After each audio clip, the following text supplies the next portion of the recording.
Before we talk about real estate, we want to start with real life because that's where everything actually begins. We're moms, wives, friends, business owners, and women navigating busy seasons just like everyone else. And this first half is exactly that. It's a catch up, a check in, and a chance to get to know us as people before professionals. Before we talk about real estate, we want to talk about real life. My name is Ashley. I'm Avery. I'm Riley. I'm Amanda. And we are the 417 Homegirls. All right, girls. So today we're talking about something people are really curious about but don't really understand. It's how real estate agents actually get paid. And there's definitely a lot of misconceptions about it. But before we really get into that, I feel like we always need to start with a little catch up. I know something always crazy happens in the past week with us. It can be real estate related, mom life, or something random that just happened to us. I have a funny story from this past weekend. I showed a house to my first-time home buyers, and I had met them in person at a previous house, but this was like our first like serious house. The last one they were like pretty sure they weren't going to go with, but they still wanted to see it. So this is like a pretty serious house that they wanted to look at and were interested in buying. And first, right off the bat, we get up to the front porch, and there is 4 lock boxes on the front porch. There were 3 on the banisters, like on the wooden banisters, like the blue lock boxes, the super lock boxes, hooked like to the banisters, 3 of them just right there in a cluster. And then on the actual door itself, there was a combo box. And I'm like, what? I don't even know which one to open. Like my client, he was like, well, maybe they're just storing them here. And I'm like, yeah, but they could have stored them in the back of their car. Like you don't have to store. It was just really odd. I've never seen more than one Did lock you have box. to go through and try different ones? See, I was worried. I was like, maybe the batteries ran out and they just like threw the next one on there like in a hurry. But like, I would understand that if there was 2, but not 3. So I just opened the top one. There was like 1 at the top and then 2 at the bottom of the banister. So I just opened the top one and then it popped open, luckily. And then I was worried, okay, maybe this key is to get into the lockbox and the key for the house is in the lockbox or something crazy. I don't know. Luckily, it was just, I was just able to get the door open. But then we go into the house. They're looking around the house. There's no door from the living room leading into the garage. So the house was like really cold in there. There was literally not a door. Like you could just walk from the living room right into the garage, which was very interesting. We got into the back bathroom and there was like an 18-inch wide hole that was just like a black hole that led straight to the dirt of the crawl space in the bathroom. It was definitely something where somebody had to go in and like flip the house completely. Like it was just in horrible condition. There was standing water on the countertop next to the sink in the kitchen. All the water in the house had been shut off. Like there's blue tape everywhere, like saying, don't turn, the water's been shut off. This house has been winterized. Yet there's like a puddle of water on this laminate countertop. And me and the clients are like, where is this water coming from? It just rained, the day prior, but we were looking for where the water was coming from. If there was a leak in the ceiling, there's a window above the sink. Nothing was leaking. Like literally we didn't find any like wet walls or anything like that. So that was interesting. And then we go to look at the backyard and my clients walk out in front of me and I come out the sliding back door and I just ate it on the back steps. It was like 3 steps leading to the back and they were covered in mildew. They were like brown, green steps. And I absolutely ate it. And my poor the buyer, she was just like, I'm so sorry. Are you okay? And she kept apologizing to me. I was like, do not be sorry. Nothing is broken. I'm okay. I caught myself. We're fine. But like, here I am trying to make a good impression in front of my buyers. There's 5 lock boxes on the front door and then I eat crap in the backyard. So that was my funny story for the weekend. Oh gosh. It ended up being fine, but it was just a lot in one go. Stressful. Yeah. My funny crazy story was my husband was playing with our 10-month-old baby. I just had got her out of the bath. She was wrapped up in a towel and I was in front of the mirror playing with her and he ducked down behind me and was trying to run away from her and he just turned around and ran straight into the wall and it was literally so loud that it woke up my older daughter.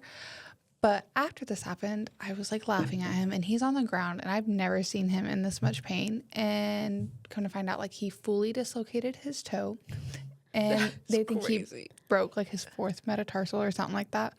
Yeah, I'm you're being dramatic. It's fine. You can get up and walk and then. Now you feel terrible. Yeah. I've done that to my husband so many times. I'm I broke my foot and I drove myself to work. because I didn't know my foot was broken. And he's like, I cannot walk on it. And I'm like, you're fine. Get over it. He's like, this is your man cold. And now I'm like, oh. I mean, not the man I'm like, cold. oh, I'm sorry.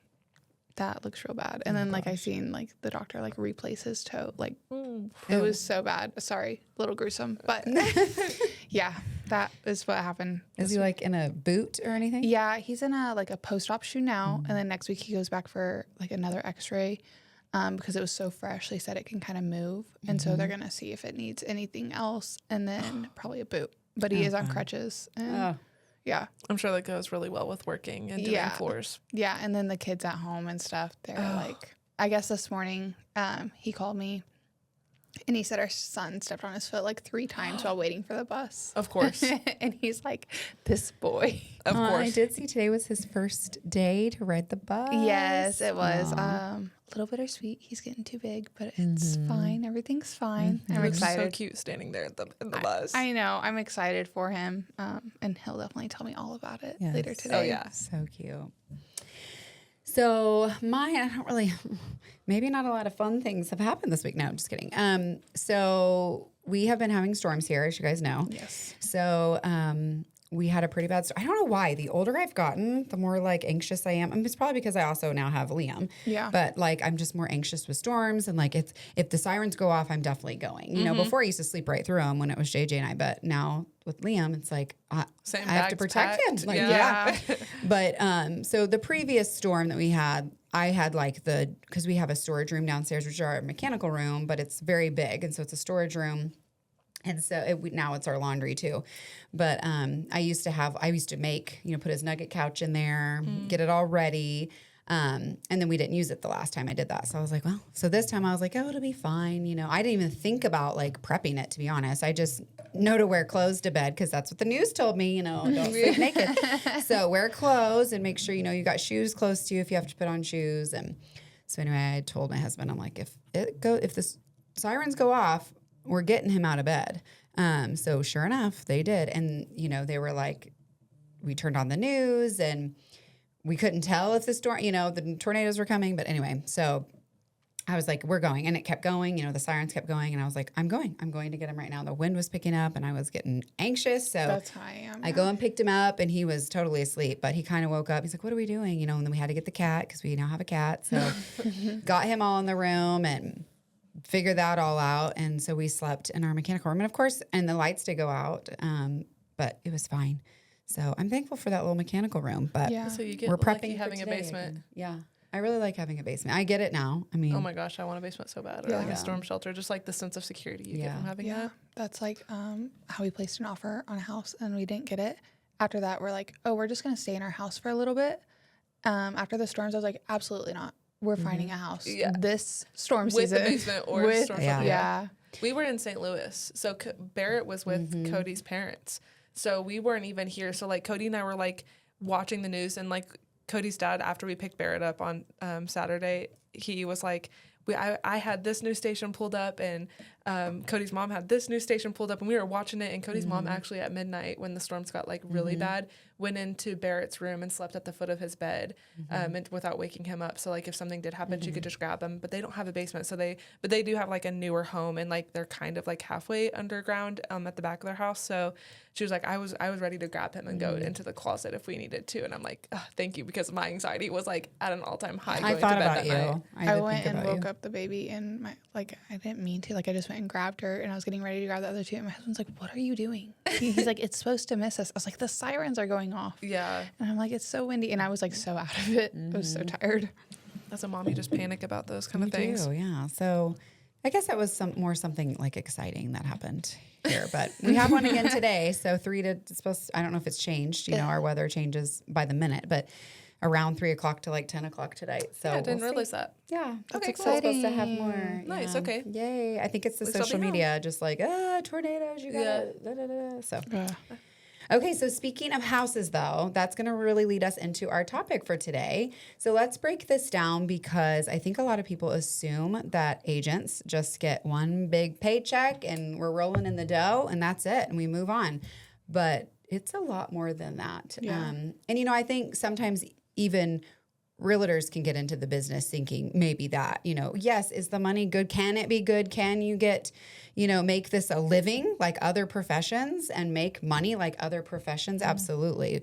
But it is hard work. It is a lot of hard work. So we're going to kind of dive into that a little bit more today and kind of educate everybody on how we get paid, what goes into being a real estate agent. This could be for realtors or people who may be thinking about getting into the business. Maybe it's just for people who think like, oh, wow, I didn't realize that that's what really goes into having your own business, because really that's what we are. I mean, we are entrepreneurs at heart. I mean, we have a job to do, but we are also in charge of running our business. So we're just going to dive right in. So a couple things we want to first talk about is, what do people think we make on a house? I know like the shows out there, Selling Sunset and all that on Netflix, and they're like, they put the commission up on the screen and everyone's like, oh my gosh. Now, granted, they're selling in California, $1 million homes, and the commission looks so big on the screen. And it's like, oh my gosh, they make that. But there's so much more that goes into that big number. They're not, that they haven't factored in yet. So, that's kind of TV has, thrown a shade and making us look like we make this buku amount of money, but it doesn't really factor in all the money we also have to take out of that and break apart. So we're going to talk about that a little bit. So let's break that down a little bit. So let's just talk about, the first kind of, when we get a client, whether it be a buyer or a seller, I mean, it's not a standard 30-day and we're done. We have to meet with them several times. We schedule appointments. We're taking time out of, of course, our time out of our day, whether it be weekends and nights, and from our families. And we're, of course, meeting with them. We have these guides. We have all these things and resources, these binders and everything that we have to put up front, for our business that we have. So all that goes into first just starting the conversation. We have all these like I said, all these guides printed and things like that. And I'm speaking for myself here, but when I meet with a client, so we have all that. And then we have our miles, our gas, our car. We don't get money to help with our car. We don't get a company car, paid car, anything like that. So we're putting miles on our car. We're, all the things. So there are definitely some more fees that go into it right away at the beginning. And we'll kind of dig into this more, but sometimes the client never buys with us. And we've spent 6 months, and I have a whole story of a year with a client, driven thousands and thousands of miles, weekends, plural, away from my family, tons of time, offers, and then it's just, oops, or not oops, I guess it's just, we're just not going to buy in Missouri anymore. And it's hard, when that happens. And so I think there's a lot of people that they don't know that we put all that time in, into finding houses. It's not just, oh, I'm going to put you up on a search and then good luck. It's just going to email it to you. I mean, I send letters to, I pay for stamps, I pay for envelopes, I pay for printing, I pay for my printer. You have to have a good printer if you're a real estate agent. So, printing all that, sending the flyers, taking the time to find the addresses, getting the labels. I mean, there's so much into trying, not just setting it up on Flex, the MLS, but we're trying to find them a home. We're searching online. We're trying to find off-market properties. Like, there's so much time and effort that goes into just helping buyers alone. So we've got the gas, the miles, the time, the binders, all the things. Are you guys thinking of anything I'm missing as far as like No, but something buyers? to add on to with that, like during this time in the beginning, when you're doing all of this, even possibly like meeting with their lender or phone calls, all of those things, you're not getting paid during that time. Like you're not making a paycheck for anything. Your brokerage or whatever is not paying you. So I think it's not an hourly pay. Yeah, a lot of It's people not, don't realize that. So especially like if you haven't had a closing in a long time, you just have to be really good with money and be able to manage and make things stretch. So I think that's a misconception is like we're not paid hourly too. Like we don't clock in, clock out. We're usually, like you said, available all the time and miss stuff with our family. Yeah. Another thing is like when you have, like just yesterday, I had a very strict deadline, and luckily it all worked out and we ended up going under contract. But we had a very strict deadline where my clients, had an offer on the house. the offer got, denied, it got rejected. And so they were looking at putting an offer in on another house. And so I called the listing agent and I like kind of let her know what was happening. So she knew that they were going to put in an offer on this house now. And she was like, well, I have a deadline for these other 2 offers to get back to them by 11. And this was like 9:30. And so then you're having to contact their lender. You're having to contact, your buyers themselves, figure out an exact number of what they want. How much do they need in closing costs? And then, then that's sending it to the lender or to the listing agent. And the listing agent got back to me and was like, hey, I'm going to be totally honest with you. My seller's allowing me to be honest. This number that you give me is not going to work, but I want it to work for you. Here's what will work.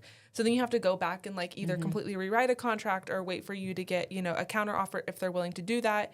But then you're also having to check with your clients to make sure that number still works with them. And there's just like a lot of back and forth. And again, you don't get paid.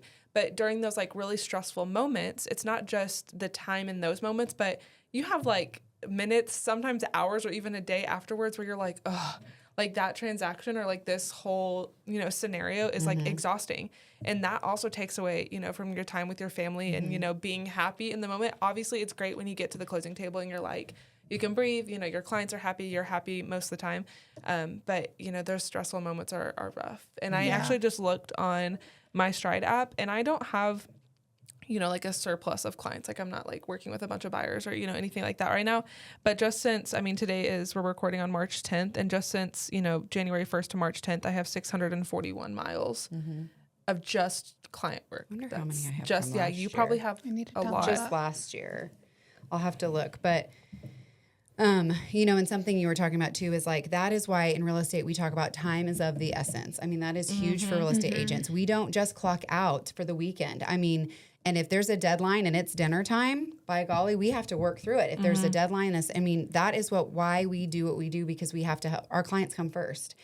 In those scenarios, we are, there's a fine line, but if they're offering, that's, sorry, but if it's like, I have to see this house right now, depending on the market and depending on what you can do. And, but for the most part, we are working for our clients and, especially buyers. Buyers don't, in our scenario, there isn't a fee that we're charging buyers. There can be, you can, so, a realtor can certainly charge a buyer. Everything's negotiable, but, I know we don't. So we're spending all of that time and there's just a lot to it that I don't think people understand. So It's all in hopes that you get to the closing table and that everything works out for your clients. It's also like if you're having like a long transaction or something, you form a relationship with these people usually, and you want it to work out for them. And you like every time like an offer doesn't get accepted, you're like, oh, like we'll find the right one for you. Like we just got to keep going. Like we'll do it. And then like Ashley's story, if they go and buy with someone else, like it's like, you don't realize, one, I put all this time and effort into you, but I actually cared like for your well-being. Like the emotional side of it too. Yeah. Especially because you are taking away time from your family and stuff. So it's like, I'm not just well, and that client too, I wrote 3 offers, mutual released on all 3. I spent a year. And I'm not just talking about Springfield driving 10 minutes. I drove to Branson like 5 or 6 times. I drove an hour all over from That's at Springfield. least 45 minutes from Springfield. Some parts of Branson are like an hour. Yeah, it was like an hour and 15 because it was on the other side. It was the lake. So, so many hours with this client. And then they just decided, then they ended up buying in Arkansas. And it just, that one makes me sick. Still makes me sick. But honestly, so looking at my mileage, I almost 5,000 miles last year on my car. So it's crazy. I didn't really drive a lot last year because I didn't have too many buyers. But you can put a lot of miles on your car. Yeah. So moving kind of into that. So and so what Riley had said, we don't get paid until closing. And again, we're just speaking from our business. Other realtors do different things, and that's completely fine how they want to do their business. But we're just speaking from our end. But so when we do get that, and so with sellers too, we pay for photography, we pay for all the listing photos, we do all the things that for all the marketing essentially is what we put a lot of our money in up front as well. And if it doesn't sell, if the seller wants to take it off the market, again, for me, I will speak for myself, there is no repercussions there. So it's just, I'm just taking the loss at that point. And it's happened. I mean, it's hard not to, been in the business for a while. So it's really hard not to have someone just say, never mind, or we decided not to, or we're going to try again in the spring, So, it just is, it is what it is. But, with postcards, sending out postcards, we do mailers, we do all kinds of stuff. And that stuff is not cheap. And those signs that we stick in the yard, again, not cheap. I think my little sign writers were like almost $50. And I mean, I don't get, I put back money. Obviously, you make money, you spend money. So I put a lot of money back into my business. So a lot of that goes per paycheck. So let's kind of talk about that. So we get a commission at the home and we get commission at the closing. Does that all go back into our bank account? Gosh, No, I wish. no. There's so many sure different wish. things that just immediately come off the top though too, or like come out of it before we even get it and like have to pay our other fees that are Including taxes. yeah. Like as a entrepreneur, we're taxed pretty heavily. We don't have a W-2 per se. I mean, some people do, some agents, and some TCs and all that, they do. We don't. Like speaking for us, we don't have like a W-2. So, however much money we're making, we also have to be really smart and have, CPAs and people, financial advisors in our corner to tell us, you need to be taking out, 30% of this paycheck. That is a chunk. And I think, not a lot of people realize that, we have to, right off the top before we even get our chunk, we have to, messing with that, we have to give money to our brokerage. We have to give money back as our team to go into marketing and, doing all of that kind of stuff and, doing our CRMs and all of that good stuff that helps us make the money in the end. We have to put so much money back into that. And it's upfront when you first start out as an agent. I think a lot of people, I know I did. I had Ashley as a mentor. I learned from her, you're not going to make $5 million up front and not have to spend a penny. Like that's not how it works. You do have to put in a lot of money up front as an agent, but if you're willing to work for it and you realize that you are your own business, then you can make money, but there's just a lot more that goes into it than just getting a check and walking away, and then your business just starts flowing to you and it continues. I think that's a lot of misconception. Like, I'm just going to get into real estate and I'm just going to make all this money. And I think the average real estate agent, if they close one deal their first year, 1 to 3 deals, they're making it. And when you think about that, if you add up those commissions, 1 to 3 deals, that's minimum wage. It's less. It's like less than part-time minimum wage. Yeah. So, just like usually any job, especially if you're, your own business, the hard work that you put into it and the effort that you put into it. And honestly, yes, you have to put money back into your business, just like anything, right? And like you said, starting out is hard. There are dues that we have to pay. So many dues with the MLS, we have to pay. We just can't just sign a paper and we're a real estate agent. And we have to pay for the lockbox. We have to pay for our MLS to get your listing on Flex or to set up a search for you on Flex. Like we have to pay, and it's a monthly fee, then we have to pay an annual fee. There are so many fees. Annual fee to the brokerage, annual fee to the local board. Yeah, and there's some brokerages that also have monthly fees. Ours don't. So I do want to kind of talk about the brokerage, because I think a lot of people think like when you're signing a document, you are with any seller or buyer, and you go under contract, you are actually under contract with the brokerages. So like our brokerage is then under contract with their brokerage, and you have agreed. It depends on how you've worked it out in the agreement, but technically, like you're agreeing to pay the broker, and the broker then employs us. So like we are still our independent, but they will then assign us, if you will, like then we can work with the client, but we have to be under a brokerage. A lot of people are like, oh, you went off by yourself, and I don't think people really understand that you can't just be a realtor by yourself. You have to be either a broker and have your broker's license, or you have to be underneath a brokerage. So, and that could be anybody, but it's not really, to me, I'll have people say like, oh, what brokerage are you with? And I think they think like, if I'm with a certain brokerage, I'm going to be a better agent, or I don't really get the reasoning, honestly, why someone is so hesitant on a brokerage or not, oh, you're with that. I've never heard of them. It doesn't matter if you've heard of them, because it's me you're working with. And honestly, like our broker is amazing. And I always tell people that, like, you probably haven't heard of our broker, because most people don't hear of brokers unless it's their last name of the brokerage. So I feel like, but you're agreeing to work with the brokerage, but you are getting us as the agent. And that's really, I think most people know like, oh, I'm going to work with you. So that's who I'm going to work with. But thinking of payment wise, you're agreeing for the brokers to be paid first. That's who they get paid first. And then they pay us. So they take their cut.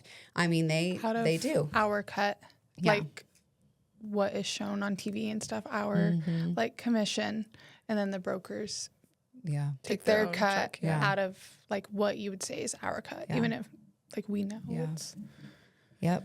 So we've got those brokerage splits that we have. We have the MLS fees. We put back into our marketing costs because that's also not cheap. Marketing, professional photography, signs, all the lock boxes that we have to pay for those. The signs that we put in the yards, the directionals that get stolen all the time. That Those costs directionals are expensive. When I see, $50. when I see like an open house that's like, and usually it's like with the big nicer houses are like, they know it's going to go fast. And there's like 5 open house signs pointing to that open house, or you have like 5 different directionals. Great I'm marketing. like, that is so much money. Yeah. And you don't realize it because it just looks like they just look like little signs. Like, oh, that can't cost that much on like a little metal frame. No, they're ridiculously expensive. And then you also have to think that person with the brokerage, unless they, that agent themselves, unless they have somebody else create it, then they're probably paying that person. That took, a few minutes for them to go in and make it. And by a few minutes, I mean, like, could have taken like an hour or two to go in and make the sign, design the sign, for it to be legible and for it to stand out and all that kind of stuff. And then you have to wait for it to come to you, and then you have to pay the shipping fees, and then pay the $50 or $60 just for that small directional. It's ridiculous. And like you said, like some brokerages will provide signs. Right. However, their cut is more. So they're going to get it. I mean, you just have to factor it's in. just a different way of how they're getting it's a different way of, exactly. So speaking of like those signs, like, and if you are a homeowner and you don't like that sign on the end of the curb, please, for everything, just call us and tell us and come get it. Don't throw it in your trash can because that costs us money. You're throwing away like $50 of our hard-earned money. So please just call us instead of throwing. I had one person call me before, and it was all the way in Cape Fear, which is like almost an hour. It was an hour away. And they were like, I'm going to put it by the trash can. So you either come get it or it's going in the trash on Thursday. And I was like, okay. And I mean, I try to put it as, I was like, I will try to put it as close to the stop sign, because there's a stop sign there. It's not in your way of mowing, but some people. So if you don't like it, please just call the agent. We'll be mailing you an invoice for $60. Kidding. Yeah. But that stinks. Yeah. And then, we have to do photography, gas, driving to showings, appointments. Then we have to take that 25 to 30% is what, we advise. Like, so once you get that check, paying yourself, and then you also have to take out the 30%, a percentage for your taxes, because you do have to pay taxes at the end of the year. There are some write-offs that we can definitely do that help, but I pay quarterly taxes because I don't want to see that huge number at the end of the year, and that would give me anxiety all year. So I pay quarterly, which helps, but you never know. I mean, it's a lot. And taxes always change. It seems like sometimes you're like, I think I paid enough. Yeah. And then you paid too much, or I think I paid enough. And you didn't pay enough. It always seems like you never pay enough. Yeah. I know. And then we've got health, for me, or it depends on the family, but, health insurance, we've got, life insurance, there's all the insurance things, life insurance, health insurance, almost said home insurance, health insurance. And then you've got retirement. I mean, there's just so many, and I didn't really put into anything like that until I was seeing like I was having an annual salary. And then I was like, okay, now I think I have some that I can take off that check and put towards even retirement. But there were years I went without even, and I'm like, I can't keep doing this because what am I going to do? What happens at retirement? Do you have an IRA? Like, are you putting money into an IRA? Yeah. So like I got a financial advisor. He's a great friend. And so I talked to him about having him on, but, I would love that. Yeah. And so he has kind of helped. And you guys, I was a teacher in Florida and I was a teacher here. I had a 403B. I had all the things in Florida. So trying to bring it all together in one place so I kind of know where really it's hard. at. Yeah. So he's been helping with that. So, and another thing too, so we have all that we have to pay out of our own pockets, because our brokerage does not provide any of those things for us. But we also have to pay for our contact management, where we house our it's a business. We have to run it as a business. And that's what I think a lot of people don't realize, it is a business, and lead generation and putting back into the community, hosting events, I'm huge on, my clients, and just because we close after 30 days, and I'm not for a paycheck, I am your friend now. And, so that's kind of how, and then we put back into them. So whether it be events or I give, gifts and monthly things, and I'm doing, giving Starbucks cards here and there, like I'm putting, and that's out of my money. That's also out of my office pocket. space. Like we don't have Yeah. a designated office space right now, but I know we're like Yeah. talking about getting one. That is after like hearing Yeah. like you talk about different spaces, and It's I'm so- helping a friend with like a commercial lease, and like we've been looking at a few spaces for her own business.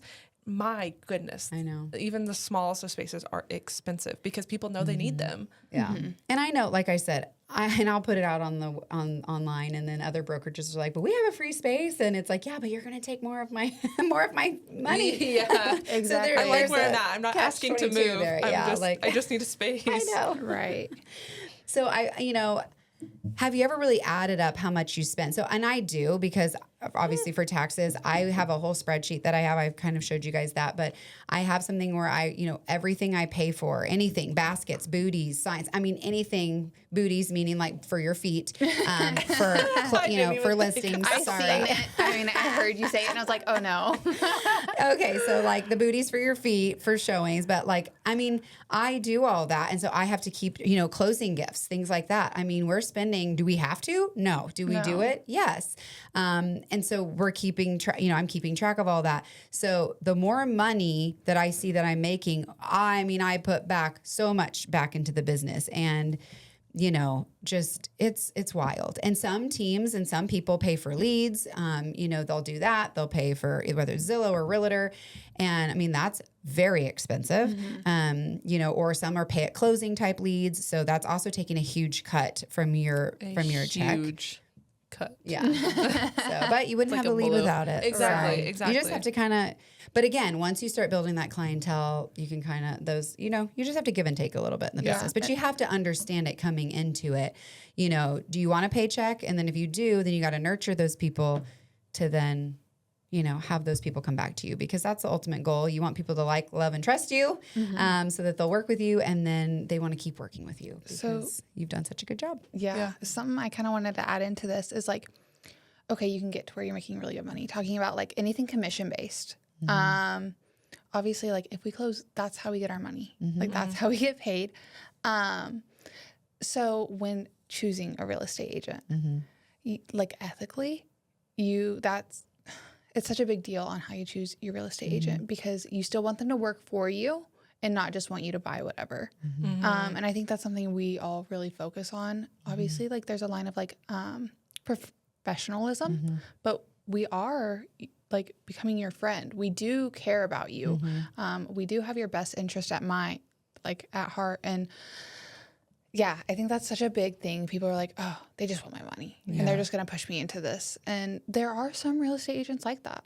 And so if you're ever in that situation, like you just need to take a step back and be like, okay, I really need to find someone that's for me, that is actually like working for this money that they're going to be getting, and like have my best interest in mind. And like, I think that's just something that's so important. Like, yeah, we possibly are making like a decent amount of money. Yeah.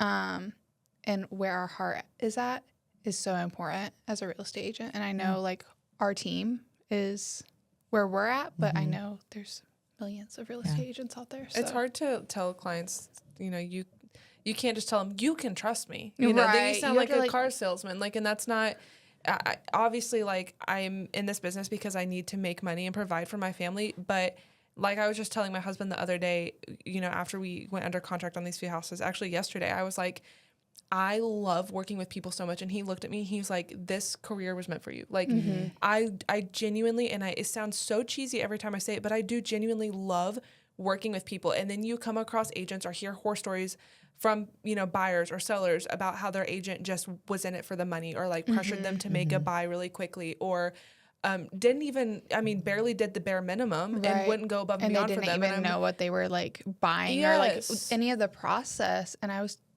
like, along those lines, I was telling my husband this weekend, I was like, there's so many times, like the clients I'm working with now, I'm like, there's so many times, like I know of agents that would have like completely flipped this and taken advantage of this whole Right.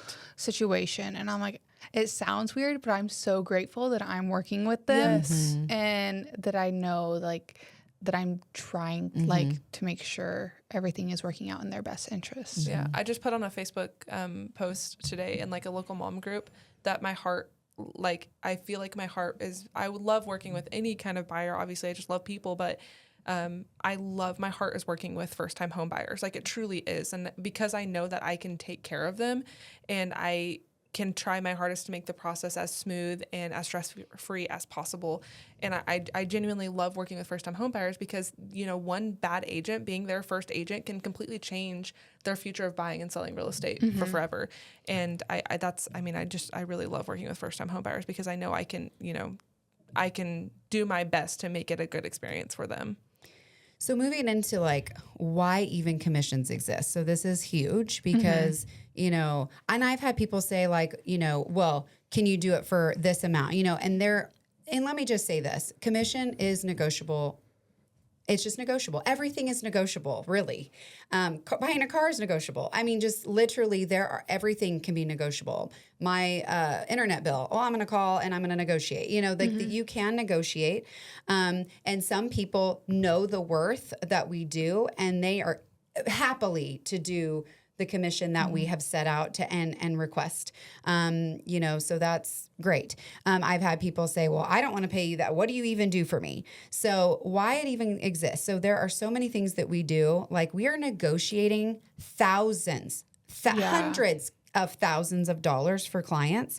And I don't think people really understand. I mean, it is a very big deal. We know those contracts inside and out. That is our job. Yeah. And so if you don't have somebody that's explaining those, and it's a lot, buying a house is a lot. I know I've said something to a client before and they're like, wait, what did we say? Or what was that about again? And so, you know, or some people are like, I don't think we talked about that. And it's like, oh no, we definitely did. Yeah. But, and also, you know, so we're working with so much money for clients, and we're managing the contracts. We're doing the deadlines because in those contracts, there are specific deadlines that we have to meet. And if an agent misses it, you could be completely messed up. Your whole deal could mess up. Then you couldn't ask for home inspections. Your whole deal could just completely fall apart out of your control. That's why, like you said, it's so important to pick the right real estate agent that knows those deadlines, knows the contracts inside and out, can really explain it to you. Now, there's so much to a contract. I really try to educate my clients on what is most important to them, what they need to know out of the contract. A lot of it doesn't pertain to them. It might talk about a different loan type. It might talk about things that aren't particular to their offer. So I am just cliff noting the most important things that are in regards to their offer. But I keep track of deadlines. We coordinate with the lenders. We coordinate with the home inspectors, the title company, all the way through. We are keeping track all the way through. That is also a part of our job.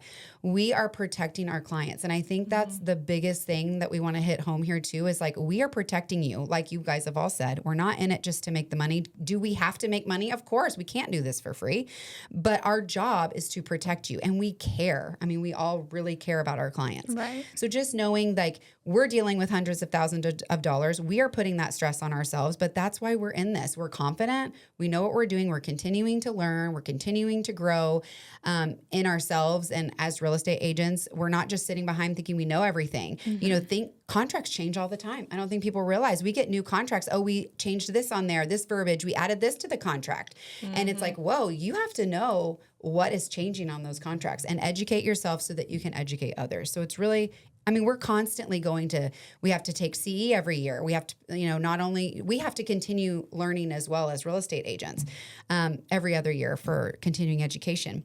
But so it's so important that you just pick the right agent, know that we are working hard for you all the time, you know. So even though you don't see it, I mean, we are. We are. I had a lead from an agent out in Arizona who had family friends that they had known for like 25 years who were looking for an agent here in this area to help them buy a house and to move and make that far move. And we had like a 45-minute phone call about, you know, kind of like interviewing me to see if I'd be good to work with her, you know, people that she loves, and she needed somebody that she could trust to work with them. And as we got to talking, you know, we introduced ourselves, kind of, you know, gave a little bit about who we are.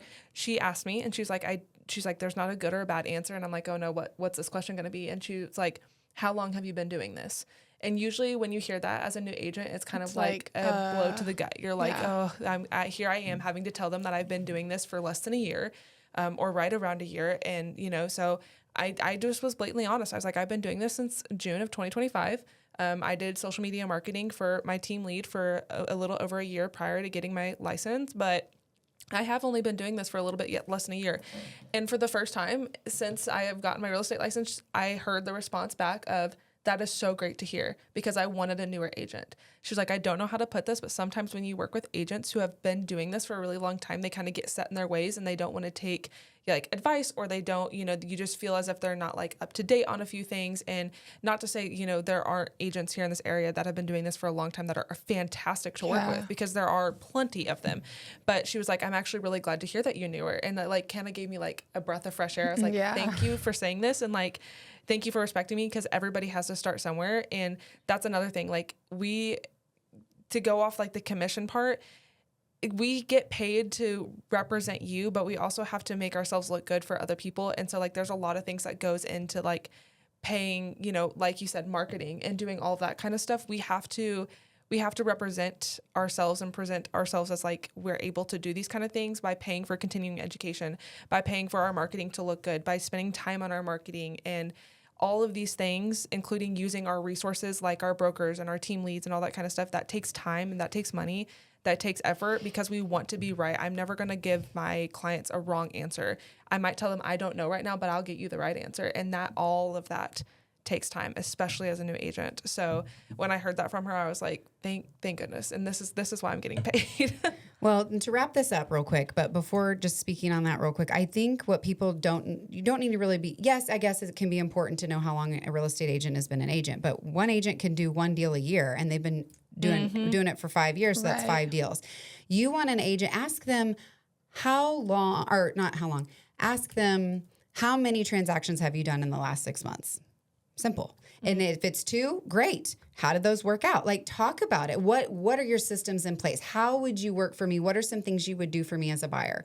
What are some things that you would do for me as a seller? Like, asking those questions just as first of, how long have you been a real estate agent? What brokerage are you with? Like, those things They're so surface level. They are. They're so surface level. So you really need to like, and that when you're talking about new agent, and I get that, because when I was a teacher, same thing. Oh, you're a new teacher. Yeah, some people love new teachers. Well, I'm not anymore. I was an old teacher when I left, but 14 years. But you have like, oh, you're a new teacher. They're go-getters. It just depends. It's honestly just Your about the personality. person. Yeah. Because yes, now I've been doing it 5 years, but I'm also really working my tail off. And like, so just ask them, what have you done the last 6 months? What does it look like for your, as a buyer's agent? Or what can you do for me? Or what, how are you going to work this situation? Yeah. So basically today we want to just really get clear of like our commission. And I know that wasn't probably very clear, but hopefully that will answer some questions that you might have of like, wow, they don't just get all that huge amount of money. No, not at all. So our goal is to get a couple deals a month so that we can have a paycheck, as in, like you said, you may not get paid for several months. Our winter months are super slow. So we might have to take that, our commission checks in the summer and really spread them out for several months. It's tough. So it can be very tough because we don't get paid till we close. And like I have right now a new build, I won't be paid for over 6 months. And I'm still working that contract for the whole time, start to finish. I mean, so you just really have to think, wow, it can be a lot for us. And it is, but you know what? It is so worth it. Having the time back to be able to be flexible, but then we're not. Like, it's so hard to say. Like, we have the flexibility, but then we don't, because we are also, constantly working with our clients. So. But we don't have to go to anybody to take time off. I don't have to like ask my boss, can I take the week off? Yeah. So we just want to make sure that you're finding someone who you can trust, that provides you value, and just working with the right professional is so important for you. So thank you guys for hanging out with us today, and we'll see you guys next time on the 417 Homegirls podcast. Bye.